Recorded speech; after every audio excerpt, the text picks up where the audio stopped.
안녕하세요. 저는 혼자 자유로운 여생을 보내고 있는 50대의 평범한 여성입니다. 제가 작년쯤 우연히 이 채널을 알게 되면서 그 후로 지금까지 열심히 사연을 듣고 있습니다.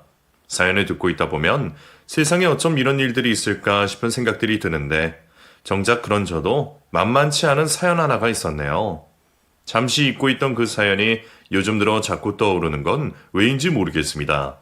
그래서 고심 끝에 저도 제 사연을 보내보려고 결심을 했습니다. 당시에는 너무 기막혀서 주변 사람들에게도 말하지 못하고 꽁꽁 싸매놓았던 그 사연을 말이죠. 지금은 저도 자유를 누리며 홀로 인생을 즐기고 있지만 원래는 제게도 남편이 있었습니다. 무려 20년 가까이 동록동락하며 지내왔던 사람이었죠. 그 사람 처음 만났던 것도 벌써 까마득한 오래전 일이 되어버렸네요. 30년도 가까이 지난 그 시절, 남편과 저는 참 어려운 시기에 만난 인연이었습니다. 당시 저는 아버지를 일찍 보내고 친정엄마와 단 둘이 지내고 있었고, 아픈 엄마를 대신해서 생활비를 벌기 위해 공장을 다니고 있었습니다. 몇 년 전 돌아가신 아버지는 제가 어렸을 적부터 오래 와병 생활을 하셨던지라 저희 집은 오래도록 가난할 수밖에 없었어요. 그래서 저는 학업을 포기하고 일찍이 돈을 벌 수밖에 없었고, 고등학교만 겨우 졸업하여 곧바로 공장에 취직을 해 일을 하기 시작했죠. 하루 종일 서서 일을 하는 공장 일을 하고 집에 가면 퇴근 후 저는 피곤에 지쳐서 쓰러져 잠들기 바빴습니다. 번 돈은 생활비로 쓰고 남는 것 없이 빠듯했고 저는 매달 그런 고생을 하면서 나아지는 것 없이 근근히 살아가는 쳇바퀴 같은 제 삶이 지겹기도 했어요. 다들 그렇게 먹고 사는 것일 거라 생각하면서도 왜 내 인생에는 꽃피는 봄이 없는 걸까 싶었습니다. 내 인생이 왜 이리 기구한지 제가 행복해지는 날이 오기나 할까 싶기도 했었죠. 그런 중에 제가 남편을 만나게 되었습니다. 당시 저와 같은 공장에서 만났었던 남편은 참 알 수가 없는 사람이었습니다. 제가 그 공장으로 옮기기 전부터 그곳에서 일을 하고 있었다는 남편은 주변에서는 말없고 무심하기로 유명한 사람이었습니다. 오죽하면 저도 공장을 다닌 지 1년 동안 그 사람 목소리도 모를 정도였었죠. 처음에는 몸이 불편한 사람인가 생각하기도 했었는데 관리자와는 곧잘 얘기를 하는 것을 보고 그건 아니라는 것을 알게 되었습니다. 물론 저도 공장 일이 얼마나 힘든지 하루 종일 서서 일하다 보면 말할 힘도 없다는 것을 잘 알고 있었지만 그 정도로 말 없는 사람은 처음 보는 것 같았어요. 그런데 참 사람 인연이라는 게 알 수 없는 건지 별 관심 없다 생각했던 그 사람과 제가 가까워지게 되었네요. 저도 제 인생이 팍팍하고 기구하다 싶었지만 그 사람은 저보다 가여운 사람이었습니다. 그 사람은 어릴 적 양친을 모두 잃고 혼자 고아처럼 힘들게 버티며 살아온 사람이었어요. 그 탓에 너무 외롭게 지내서 그런지 사람들과 소통하는 방법도 알지 못하는 사람이었죠. 그래도 제 오지랖을 괜히 무시하지 않는 것을 보면서 알고 보면 그 사람도 사람 정에 고달픈 게 아닐까 생각했습니다. 그리고 그런 제 생각이 맞았던 건지 조금씩 면을 두고 대화를 나누기 시작한 저희는 어느새 금방 가까워질 수 있었어요. 그렇게 알게 된 인철 씨는 참 정이 많은 사람이었습니다. 방법을 몰라서 표현을 하지 못했을 뿐이지 그만큼 속 깊고 따뜻한 사람이 없었어요. 오히려 너무 착하고 순박해서 사람들에게 쉽게 상처받겠구나 걱정스러울 정도였죠. 자기도 그걸 아는 것인지 그래서 더더욱 남들과 가까이 지내지 못하는 듯 보였습니다. 이미 부모를 잃고 고생을 많이 한 사람이었으니 누군가에게 마음을 주기가 쉽지 않은 결정이었을 거라 생각합니다. 그래도 다행인지 제게는 마음을 열었네요. 저는 그 사람이 저와 참 많이 닮았다고 생각했습니다. 일찍 부모를 잃고 고생만 하느라 늘 외로움을 느꼈던 것이 깊이 공감되었어요. 그렇게 연인이 된 저희는 남들에게는 말하지 못하는 진심을 나누며 점점 더 깊어져 갔고 저는 그 사람과 결혼까지 생각하게 되었습니다. 하지만 인철 씨는 쉽게 결혼을 결정하지 못했어요. 그리고 저는 그 사람이 무슨 생각 때문에 그러는지 너무 잘 알고 있었습니다. 늘 제게 해주는 게 없다며 잘하고만 싶어하던 인철 씨는 없는 살림에 결혼을 해서 괜히 저를 고생시킬까봐 그걸 걱정하고 있었습니다. 가진 돈도 없고 집도 없는데 어떻게 결혼을 하겠냐 싶었던 건지 저한테는 말 한마디 못하면서 혼자서 맨날 통장만 들여다보고 있는 것을 저도 알았어요. 차라리 나한테 솔직하게 말하고 무책임하더라도 먼저 결혼하자 해줬으면 좋겠는데 그 사람은 무슨 책임감이 그리 중요한지 저한테 결혼하자는 말을 절대로 먼저 건네지 않았습니다. 남들 결혼 소식을 듣고 부러워하고 그 사람도 제가 좋은 것이 뻔히 보이는데도 마냥 참고만 있는 것이 저는 답답할 수밖에 없었어요. 그렇다고 인철 씨 생각처럼 제대로 돈을 모아서 결혼을 하려면 어느 세월에 결혼을 할 수 있을지 당시에 저는 그런 인철 씨를 마냥 기다릴 수가 없었습니다. 그래서 결국 제가 먼저 결혼 이야기를 꺼내고 말았죠. 인철 씨, 대체 뭘 그렇게 고민하는 거예요? 계속 고민만 한다고 우리가 결혼이 절로 되는 것도 아니고 그냥 하면 되죠. 결혼이 쉬운 것도 아니고 그냥 하는 게 어디 있어요. 최소한 제대로 된 집이라도 얻어야 결혼을 하죠. 답답한 소리 하네요. 우리 형편에 무슨 수로 당장 집을 구하겠어요? 우리 아직 한참 젊잖아요. 결혼해서 같이 모으면 훨씬 빨리 모을 수 있을 거예요. 그리고 원래 돈은 결혼하면 저절로 모이는 거라 했어요. 그러니까 너무 그런 걱정만 하지 말고 그냥 빨리 결혼해요. 당돌한 저의 고백에 인철 씨는 당황스러워했습니다. 그래도 싫지는 않은지 부정은 하지 못하더라고요. 그렇게 용기를 얻게 된 저는 그 후 계속 인철 씨를 설득하게 되었고 형편 때문에 고민하던 인철 씨의 마음을 끝내 돌릴 수 있었습니다. 결국 성질 급한 제 덕에 저희가 결혼에 성공할 수 있었던 거죠. 제가 결혼을 하고 싶어 하면서도 걱정되는 건 딱 하나였습니다. 바로 제가 결혼을 하면 혼자가 되실 저희 엄마였었죠. 그런데 저의 고민을 인철 씨도 알고 있었는지 저희가 결혼을 약속하고서 그 사람이 저희 엄마를 모시고 살자고 말했습니다. 몸도 좋지 않으신 엄마를 혼자 두기가 걱정되었던 차에 제 대신 그런 선택을 해준 남편이 고마울 수밖에 없었죠. 그렇게 저희는 어렵게 구한 좁은 신혼집에서 방 하나를 엄마에게 내어드리고 세 식구가 함께 살게 되었습니다. 가뜩이나 어려운 신혼살림에 저희 엄마를 당신 엄마처럼 챙겨주니 그게 얼마나 고마웠는지 모릅니다. 집은 좁고 여유 하나 없는 어려운 형편이었지만 저는 그렇게 착한 남편과 결혼한 것이 행복했습니다. 이제는 남편과 둘이 열심히 돈을 모아서 더 좋은 집에 이사도 가고 아이도 낳을 수 있도록 우리의 미래를 꿈꾸게 되었죠. 그러던 중 저희가 결혼하고 얼마 후 남편에게는 인생을 바꿀 만한 일이 생기게 되었습니다. 당시 남편은 작은 부품 하청 공장에서 일을 하고 있었는데 회사 사정이 안 좋아지면서 사장님이 그 공장을 접게 되었습니다.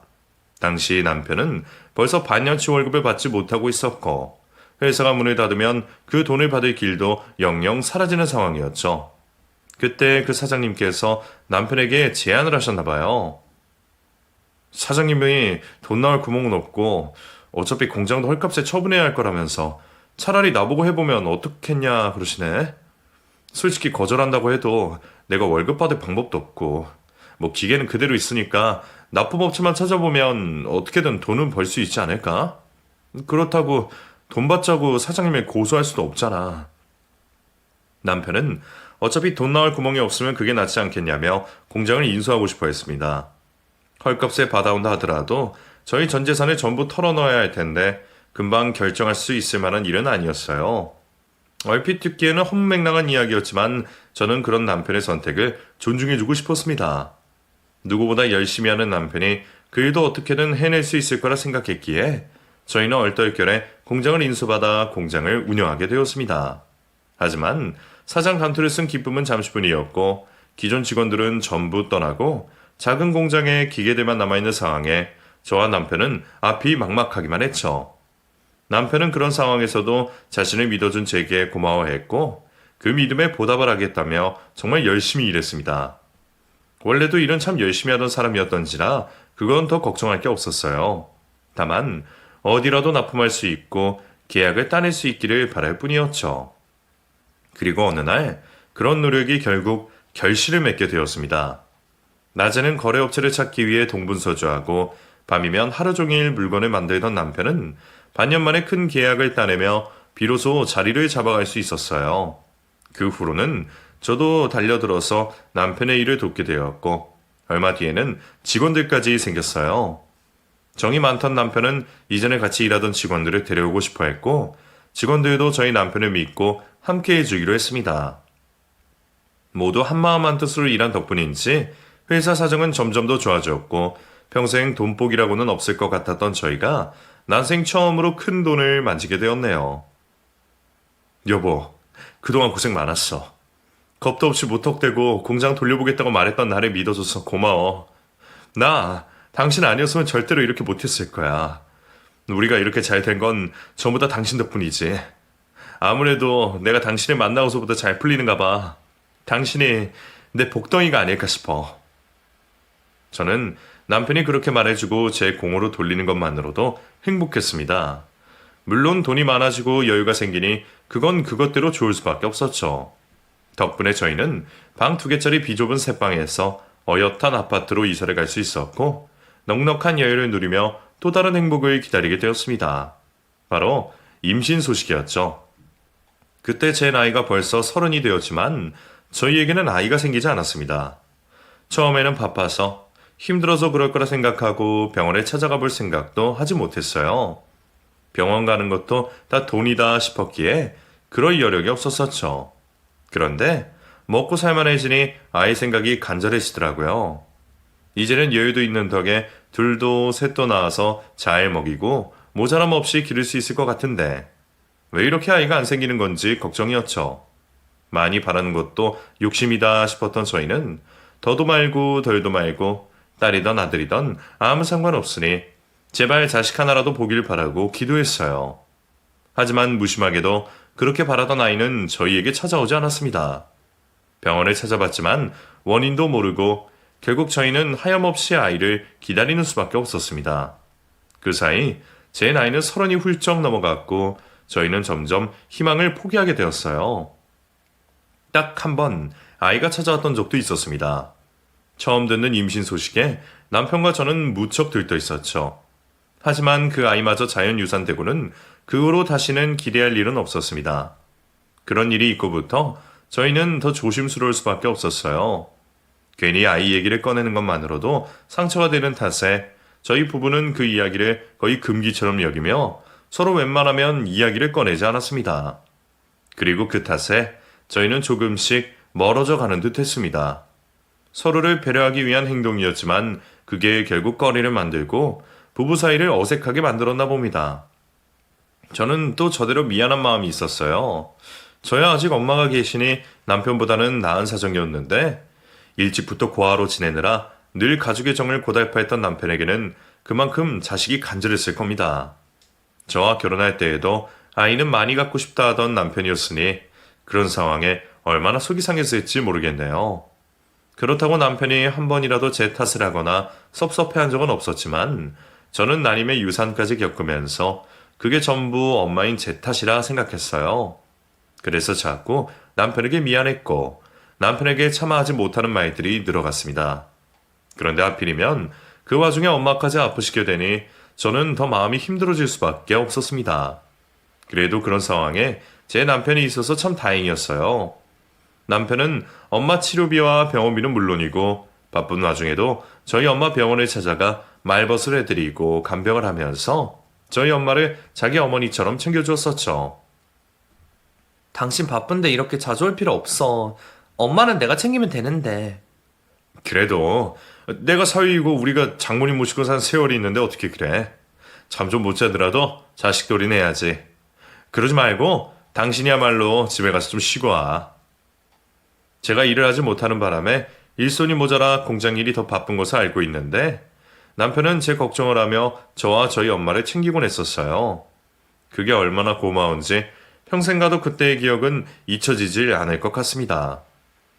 그런 저희의 정성에도 엄마는 얼마 지나지 않아 돌아가시고 마셨지만 그때도 제 곁에 있어 주었던 것은 남편이었습니다. 처음부터 끝까지 제가 힘들 때마다 제 곁에 있어주는 남편을 보며 저는 고맙고 미안했습니다. 나는 남편에게 해준 것도 없는 것 같은데 매번 받기만 하는 것 같아서 미안한 마음이 클 수밖에 없었어요. 남편이 바라는 대로 아이라도 낳을 수 있다면 더없이 좋은 일이겠지만 이미 그 일은 포기했던 저로서는 저도 남편 곁에 평생 있으면서 남편이 힘들 때 꼭 힘이 되는 사람이 되어주고 싶었죠. 그렇게 엄마마저 돌아가시고 큰 집에는 이제 남편과 저만 남았네요.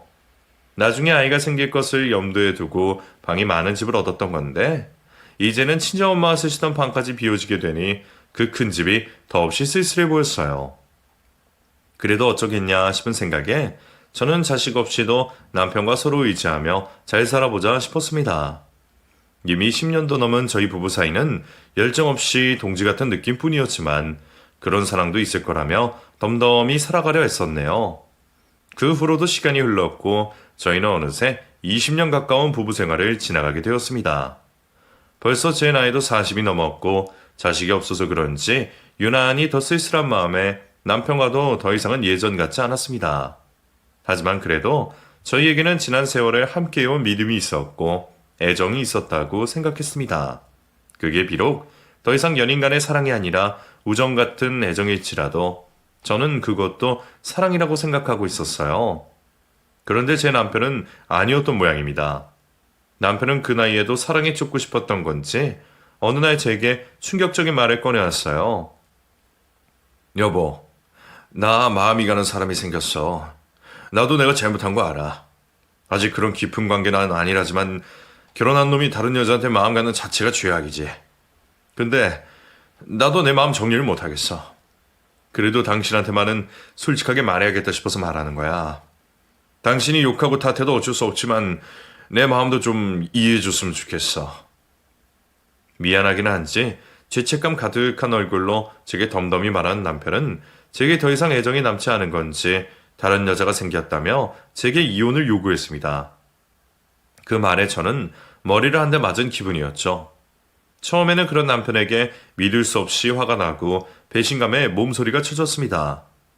평생 무슨 힘든 일을 겪었어도 그때만큼 괴로운 적이 없었던 것 같네요. 그런데 왜인지 오히려 솔직하게 털어놓는 남편에게 저는 차마 화를 낼 수 없었습니다. 사실 저도 이미 알고 있었어요.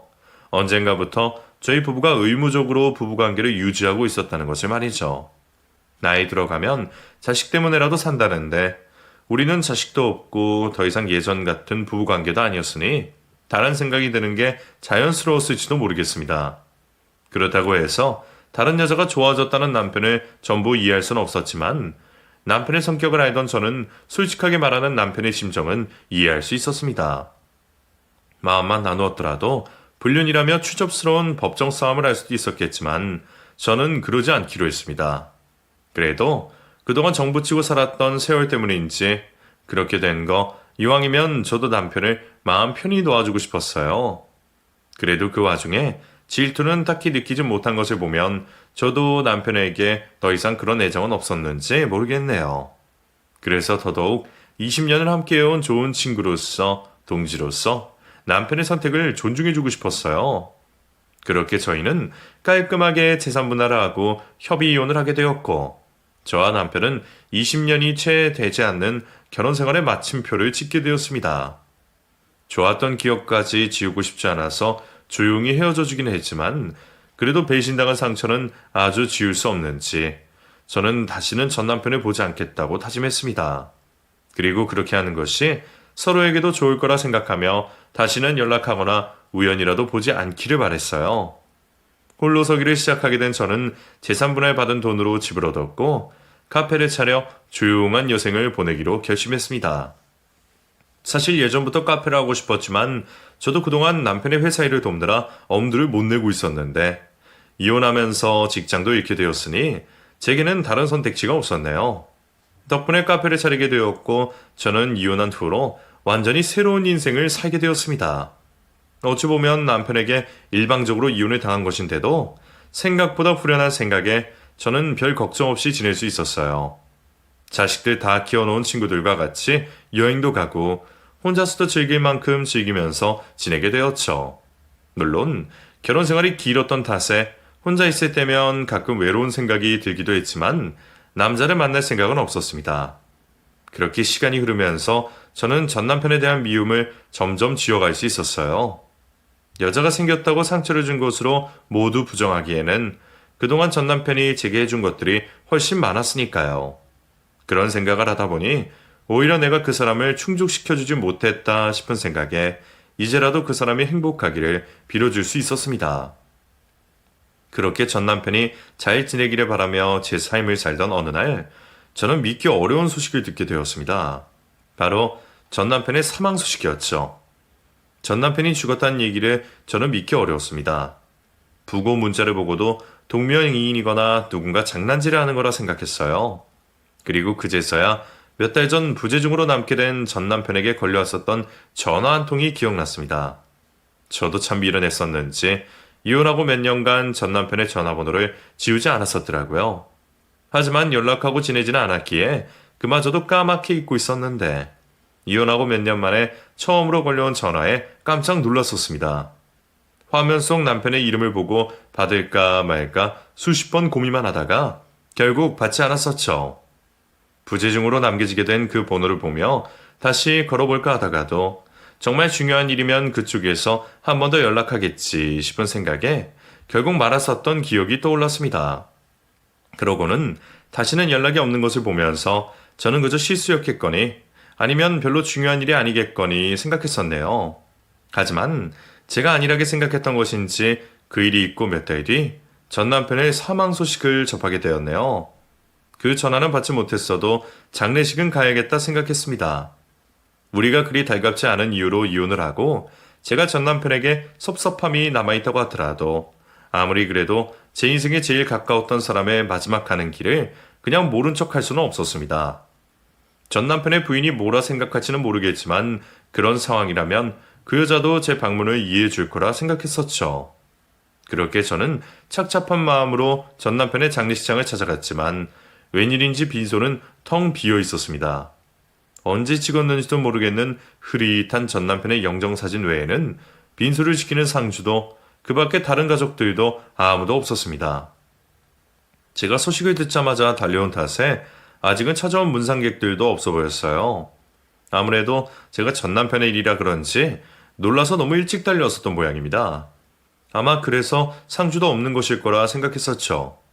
그런 상황에 괜히 전 남편 부인과 단둘이 있게 되는 게 그리 좋지 않을 것 같다는 생각에 저는 다른 사람이 없는 사이 허나만 하고 금방 사라져야겠다 생각했습니다. 전 부인인 제가 괜히 그 여자나 다른 사람들이 있는 앞에서 눈물이라도 보인다면 그것도 그것대로 좋지 않은 얘기를 들을 것 같았거든요. 어차피 진작 헤어진 저는 전 남편을 위해 마음 놓고 울어줄 수도 없겠다는 생각에 서둘러 자리를 피할 생각만 하고 있었습니다. 그런데 그때 누군가 다가와서 저를 붙잡았어요. 저 여기 고인 가족 되십니까? 예? 아니요, 저는 그냥 문상객인데요. 무슨 일이시죠? 그러면 혹시 여기 상주 여자분 말고 다른 가족분들은 안 계십니까? 왜 그러세요? 무슨 문제라도 있나요?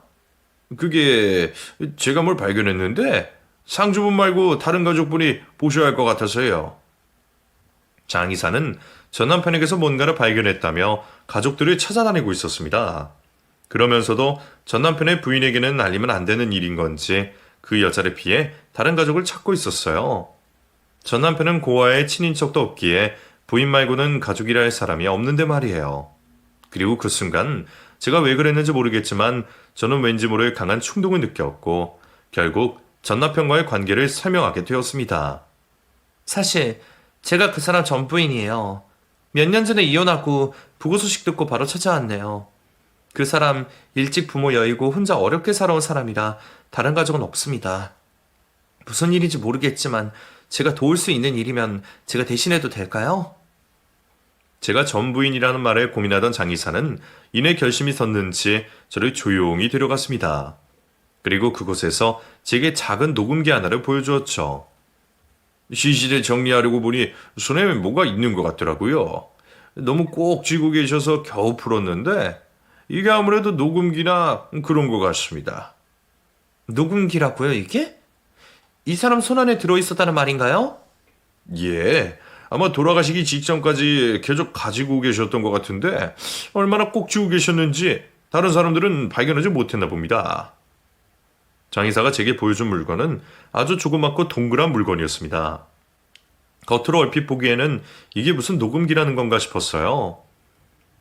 제가 보기에는 그냥 패치 같아 보이는데 이게 녹음기라는 걸 어떻게 하셨어요? 죄송합니다. 이게 뭔가 싶어서 이리저리 만져보다가 제가 안에 들어있는 녹음 하나를 들어버렸어요.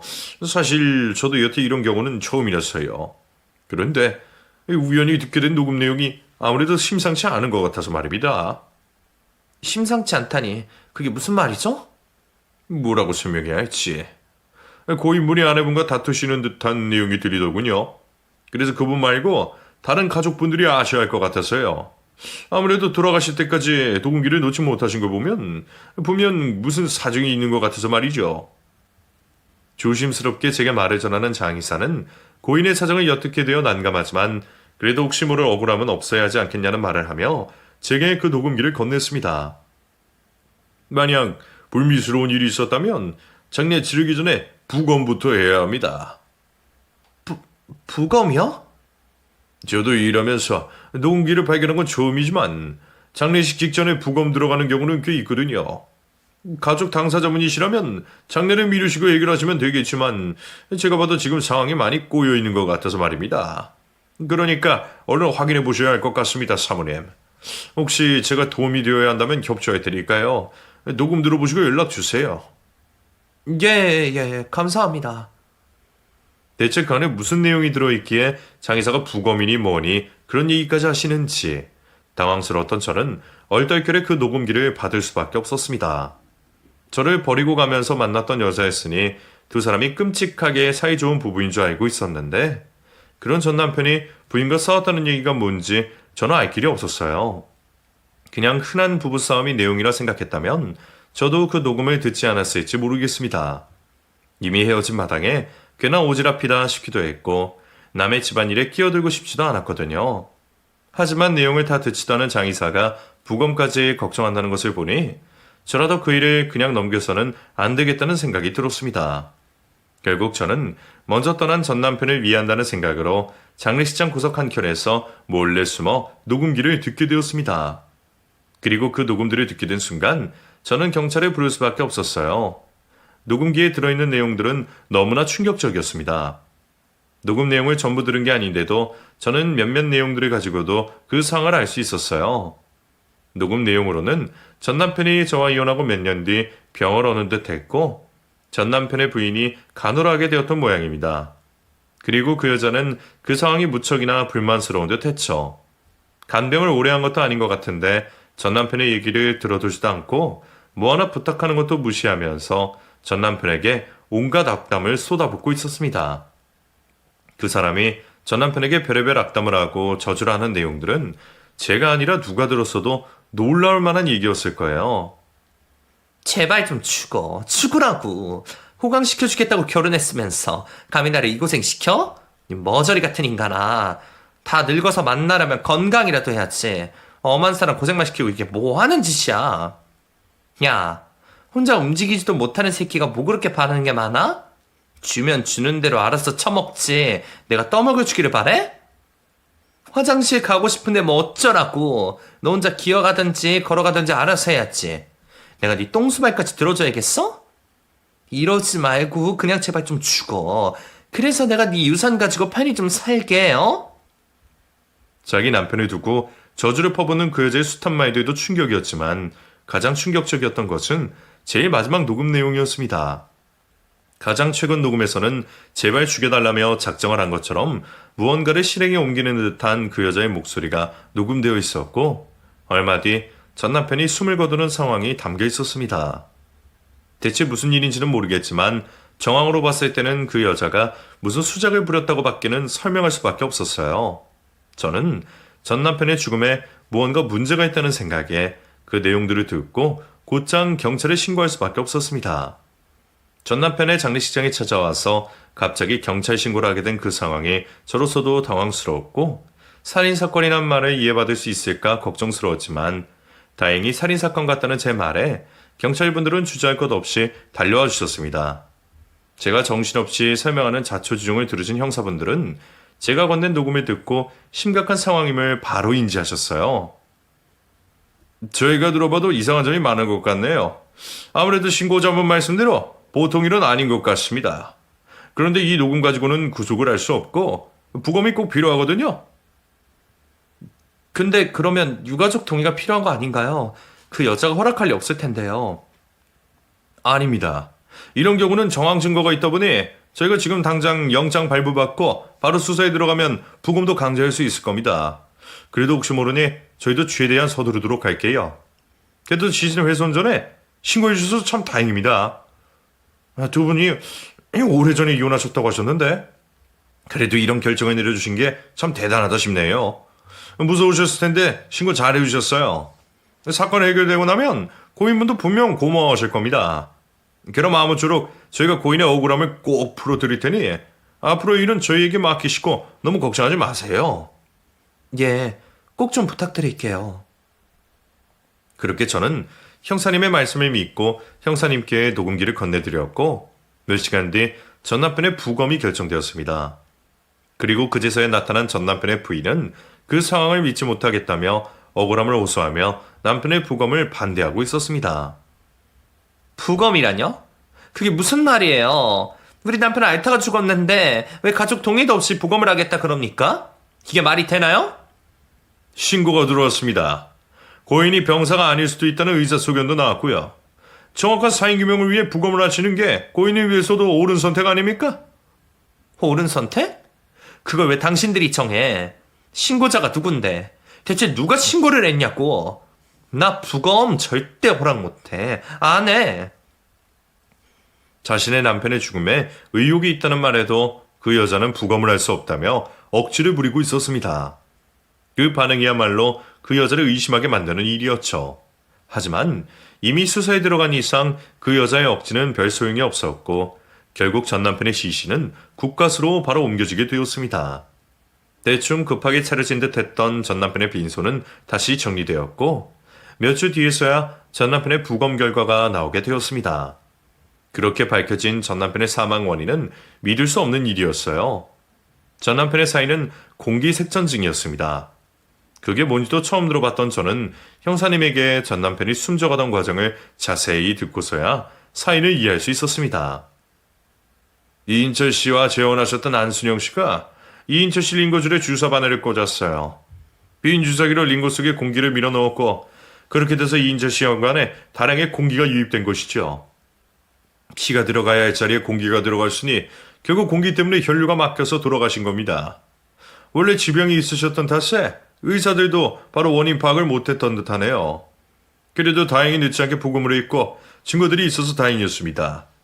안순영 씨 핸드폰에 공기색전증 검색 기록도 찾아냈고요. 아마 신고자분 아니었더라면 이인철 씨 사망 원인은 끝내 밝혀지지 않았을 겁니다. 공기로도 사람을 죽일 수 있다는 얘기는 저도 처음이었기에 너무 놀랐습니다.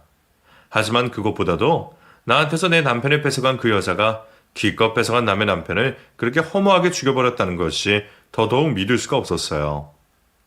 아무리 간병이 힘들다 그래도 어떻게 불쌍한 사람을 죽일 수가 있는 건지 저는 할 수만 있다면 그 여자를 직접 찾아가서 묻고 싶은 정도였죠. 그리고 얼마 뒤 열리게 된 그 여자의 재판에서 저는 그 여자가 전 남편을 죽인 이유를 제대로 알 수 있었습니다. 알고 보니 남편에게 유언장이 있었더라고요. 이혼할 때 저랑 반반으로 재산 분할을 했으니 그 사람이 가지고 있을 재산을 저도 어느 정도 예측할 수 있었습니다. 몇 년 새 얼마나 더 늘어났을지는 모르겠지만 아무리 못해도 몇십억은 넘는 돈이었을 겁니다. 적지 않은 돈이었기에 저는 전 남편이 죽으면서 그 돈을 자기 부인에게 남겼을 거라 생각했습니다. 하지만 그런 저의 예상은 완전히 빗나가고 말았네요. 알고 보니 전 남편이 죽기 전 유언장을 미리 적어두었습니다. 그리고 그 유언장에는 자신의 재산 전부를 기부하겠다는 내용이 적혀 있었죠. 수십억 재산을 전부 기부하겠다는 남편의 통큰 포부도 대단했지만 재혼한 부인에게는 거의 남긴 것이 없다는 것도 충격이었습니다. 나를 버리고 떠났으니 나보다 사랑하는 여자인 줄 알았더니 애정이 꼭 돈으로 취한다는 건 아닌 건가 싶었어요. 아니면 그 집에 제가 모르는 다른 사정이 있었을지도 모르겠네요. 혹시 내가 전 남편의 마지막 전화를 받았었더라면 그 궁금증도 풀렸을지. 저는 뒤늦게서야 전 남편의 마지막 연락을 받지 않았던 것이 몹시 후회되고 말았습니다. 왜 저는 항상 뒤늦은 후회만 하게 되는 것인지 그 사람이 떠나는 마지막까지 미안한 마음을 느낄 수밖에 없었어요. 안순영. 그 여자는 결국 살인으로 실형을 받게 되었고 교도소에 수감이 되었다고 들었습니다. 첫 재판 이후에 그 여자가 항소를 했다는 얘기를 들었었어요. 그래서 혹시나 증거가 불충분해서 풀려나는 건 아닐지 전전긍긍했는데 결국에는 자기가 저지른 일의 죄값을 받게 되었다는 것이 참 다행이었습니다. 그리고 그제서야 미뤄졌던 전남편의 장례를 다시 치를 수가 있었죠. 가족 하나 없던 전남편의 유일한 식구였던 그 여자까지 감옥에 들어갔으니 완전히 혼자 된 그 사람의 마지막 가는 길을 지켜줄 사람은 저뿐이었습니다. 이혼을 하고서도 전남편의 마지막 가는 길을 저 혼자 지키게 된 걸 보니 아무리 생각해도 우리 인연이 예사 인연은 아니다 싶은 생각이 들었습니다. 이혼을 해서 남이 되었다고 해도 한때 사랑했던 그 사람이 혼자 무연고자로 떠나는 것은 차마 볼 수가 없었어요. 그렇다고 저를 배신했던 전남편에 대한 미움이 아주 없어진 것은 아니었지만 그래도 제게는 그 정도의 연민은 남아있었나 싶네요. 그렇게 저는 전남편의 장례를 무사히 치러주었고 저희 사정을 알고 계시던 저를 도와주셨던 형사분들의 도움으로 제가 전남편의 재산을 정리하게 되었습니다. 저는 전남편이 유언을 남긴 대로 그 사람이 원하는 곳에 전 재산을 기부해 주었습니다. 제가 전남편의 대리인이 되어 전남편의 이름을 적게 되니 기분이 묘하기도 했어요.